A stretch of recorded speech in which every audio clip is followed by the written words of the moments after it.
Assalamu alaikum students. In the previous video we were talking about the Plath's biography. Let's continue further. Born in 1932 in Boston, Plath was the daughter of a German immigrant college professor Otto Plath and one of his students Aurelia Schober. The poet's early years were spent near the seashore, but her life changed abruptly when her father died in 1940. Some of her most vivid poems, including the well-known Daddy, concern her troubled relationship with her authoritarian father and her feelings of betrayal when he died. Financial circumstances forced the Plath family to move to Wellesley, Massachusetts, where Aurelia Plath taught advanced secretarial studies at Boston University. Sylvia Plath was a gifted student who had won numerous awards and had published stories and poetry in national magazines while still in her teens. اب یہاں پہ detail میں بتا رہے ہیں پلیتھ کا کس قسم کا جو ہے کیا ان کا چائلڈہڈ تھا، کس طرح سے رہی، ان کس کی بیٹی تھی. ان کی زندگی میں سب سے بڑا جو چینج آیا تھا جب ان کے فادر کی ایک دم سے ڈیتھ ہو گئی تھی 1940 میں.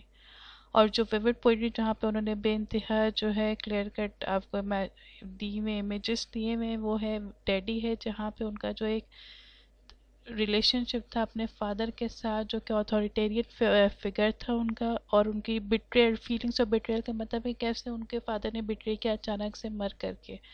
ان کی ڈیتھ ہے ان کو سب سے زیادہ جو ہے اس ڈپریشن کے فیز میں لے جانے میں ان کا سب سے بڑا ہاتھ ہے. پھر یہ لوگ کہاں پہ موو کر گئے فائنینشیل جو ہے پرابلمس کی وجہ سے.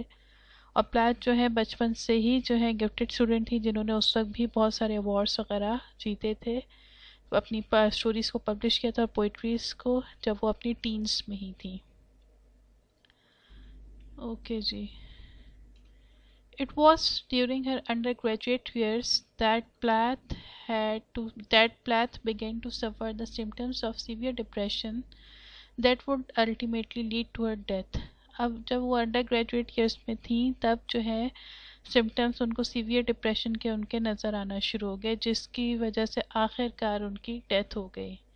In one of her journal entries dated June 20, 1958, she wrote, "It is as if my life were magically run by two electric currents, joyous positive and despairing negative. Whichever is running at the moment dominates my life, floods it." This is an eloquent description of a bipolar disorder, also known as maniac depression, a very serious illness for which no genuinely effective medications were available during Plath's lifetime.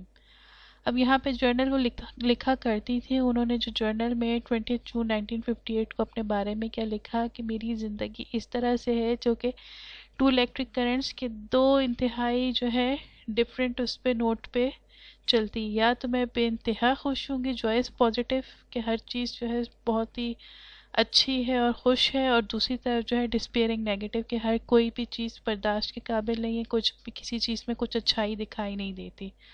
اور کہتے ہیں کہ جو بھی اس moment میں جو dominate کر رہا ہوتی ہے سچویشن، بس وہی چل رہی ہوتی ہے. مائی لائف فلیٹس اٹ، مطلب وہ اسی اس میں رہتی ہیں. ان کے مطلب دو موڈ سوئنگس ان کے جو ہے بہت ایکسٹریم پہ تھے، یا تو بے انتہا پازیٹیو ہوں گی یا بالکل نیگیٹو ہوں گی.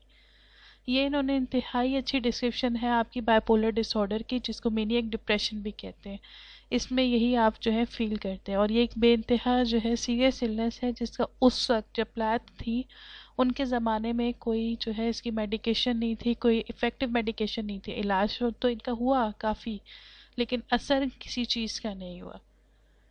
In August of 1953, at the age of 20, Plath attempted suicide by swallowing sleeping pills. اب کہتے ہیں کہ 1953 میں جب وہ 20 سال کی تھی تب انہوں نے سوسائڈ کی اٹیمپٹ کی، وہ نیند کی گولیاں کھانے سے.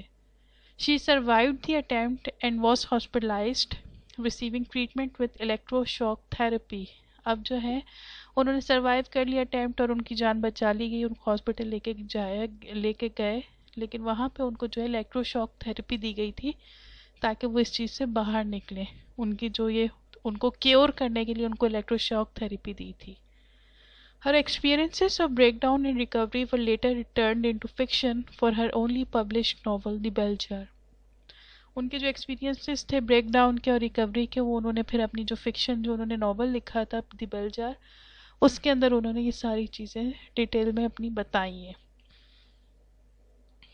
Having made a recovery, Plath returned to Smith for her degree. She earned a Fulbright grant to study at Cambridge University in England, and it was there that she met poet Ted Hughes. The two were married in 1956. Plath published two major works during her lifetime, The Bell Jar and a poetry volume titled The Colossus. Both received warm reviews. However, the end of her marriage in 1962 left Plath with two young children to care for, and after an intense burst of creativity that produced the poems in Ariel, she committed suicide by inhaling gas from a kitchen oven. اب کہتے ہیں کہ جب ان کی recovery ہوگی، جو ان کو electro شاک therapy ملا، وہ کچھ عرصے کے لیے ان کی جو بہتری آئی، تو وہ دوبارہ گئیں اور ڈگری لینے کے لیے.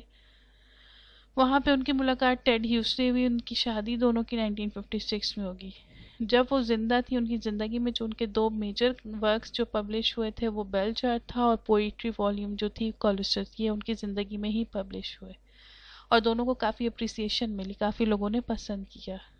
پھر ان کی جو ہے شادی جو ہے 1962 میں اس کے ٹیڈ ہیوز کے ساتھ جو ہے ختم ہو گئی تھی. ان کے دو بچے رہ گئے تھے جن کی ان کو دیکھ بھال کرنی تھی. اسی ٹائم پیریڈ میں انٹینس برسٹ آف کریٹیوٹی کا مطلب ہے کہ انہوں نے جو ایرین وہ جو والیوم کلیکشن تھا پوئمس کا، اس میں انہوں نے انتہائی اپنی کریٹیوٹی شو کی. فار ایگزامپل یہ لیڈی لیزرس اور آپ کی ڈیڈی وغیرہ جو ہیں بے انتہا کریٹیوٹی سے بھرپور پوئمس ہیں. یہ پروڈیوس کرنے کے بعد انہوں نے الٹیمیٹلی جو ہے سوسائڈ کمٹ کر لی. کس طرح سے؟ اپنا جو ہے سر کچن اوون میں گیس کو انہیل کر لیا، اپنا جو ہے کچن کا روم لاک کر کے، تو اپنا جو ہے سر جو ہے اس میں کچن اوون میں رکھ دیا اور اس سے ان کی جو ہے ڈیتھ ہو گئی. Feminists portrayed Plath as a woman driven to madness by a domineering father, an unfaithful husband, and the demands that motherhood made on her genius. Some critics lauded her as a confessional poet whose work spoke the hectic, uncontrolled things our conscience needed or thought it needed, to quote Dono. Largely on the strength of Ariel, Plath became one of the best-known female American poets of the 20th century. اچھا، جو feminist ہیں انہوں نے پلیتھ کی جو death کو portray کیا یا ان کو کس طرح سے پورٹری کیا، وہ یہ تھا کہ وہ ایک خاتون تھی جو کہ جو ہے پاگل پن کی حد تک پہنچ گئی تھی. کیوں؟ اپنے جو ہے ڈومینیٹنگ فادر کی وجہ سے کہ بہت اتھارٹیٹیو تھے، اپنے ہسبینڈ کی وجہ سے کہ وہ لائل نہیں تھے، اور یہ کہ جو ہے مدرہڈ کی جو ڈیمانڈس ہوتی ہیں وہ سب ان کے سر پہ سوار ہو گئی تھی، کر دی گئی تھی. ان کو ان کی لائف جو ہے ان کے اکارڈنگلی نہیں گزارنے دی گئی. کچھ لوگوں نے ان کو کنفیشنل پوئٹ کا مطلب ہے کنفیشنل پوئٹری جو میں نے ابھی آپ لوگوں کو بتایا تھا کہ ان کا رائٹنگ سٹائل تھا، کہا ہے کہ اس میں انہوں نے اپنے کام میں spoke the hectic and control things are conscious needed اور تھاٹ اٹ نیڈیڈ. اب یہاں پہ کہ وہ ان بارے میں باتیں کی ہیں جو کہ آپ قابو میں نہیں پا سکتے ان چیزوں کے بارے میں جو کہ ہماری کانشیس کو چاہیے ہوتی ہیں یا جو ہمیں لگتا ہے کہ ہماری کانشیس کو چاہیے. یہ جو باتیں کی ہیں وہ ڈونو نے کی ہیں. اچھا جی، پلیتھ جو ہے وہ female best known female American poet جو ہے 20th سینچری کی بن گئی تھی. کیوں؟ زیادہ تر ان کی جو ہے فیم وہ ہے ان کی جو پوئمس کی کلیکشن ایریل ہے، اس کی بیسس پہ یہ جو ہے بے انتہا فیمس ہوئی 20th سینچری میں. Sylvia Plath in many respects was a controversial figure. During her lifetime, she was rather ignored by literary circles, publishers, and critics. Yet after her tragic and thought-provoking death, Plath was placed at the center of attention not only because of her poems, but also because of her troubled relationships with her father and her husband, revealed through her journals and diaries as well as her poems.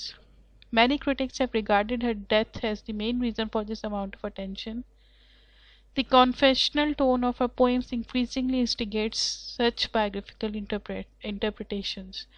اب اس میں simple وہی بات ہو رہی ہے کہ ان کی جب life time میں تو ان کو اتنی پبلسٹی نہیں ملی جتنی ان کی ڈیتھ کے بعد ملی، کیونکہ وہ کافی تھاٹ پرووکنگ تھی، ٹریجک ڈیتھ تھی. آپ کو نیٹ پہ اگر آپ سرچ کریں ان کی پکچر ملے گی جو کہ کافی ٹریجک ہے. تو اس وجہ سے ان کو جو ہے سینٹر آف اٹینشن میں لائے گئے ان کی پوئمس کو بھی. اور سیکنڈ ریزن یہ تھی کہ ان کا جو فادر کے ساتھ جو ریلیشن شپ تھا، جو ان کے ہسبینڈ کے ساتھ تھا، وہ بھی جو ہے انہوں نے اپنی پوئمس میں لکھا، تو اس وجہ سے بھی وہ سینٹر آف اٹینشن بن گئی لوگوں کا.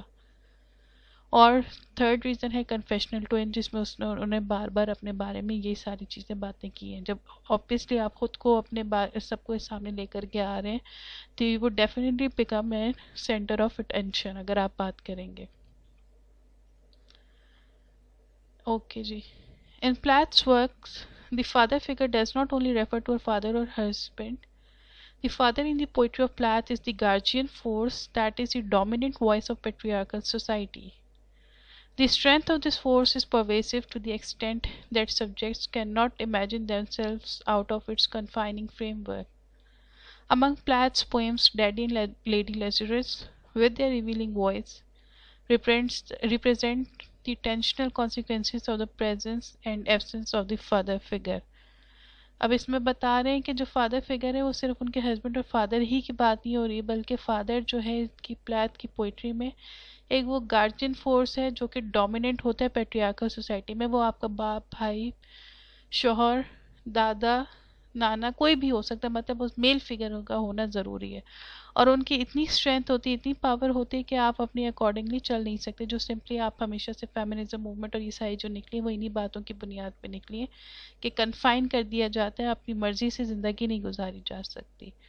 تو اس لیے جو ہے ڈیڈی اور لیڈی لیزرس میں جہاں پہ وہ اپنی بات کر رہی ہیں وہاں پہ وہ ٹینشنل consequences of the presence and absence of the father figure, وہاں پہ وہ دکھا رہی ہیں کہ فادر کے ہونے یا فادر فگر کے نہ ہونے کی وجہ سے کس قسم کے جو ہے کانسیکوینسز ہوتے ہیں، کیا چیزیں آپ کی سامنے آتی ہیں. تو یہ ساری باتیں جو ہیں آپ ڈیڈی اور لیڈی لیزرس میں یا ان کے باقی پوائنٹس میں سمجھیں گے، دیکھیں گے.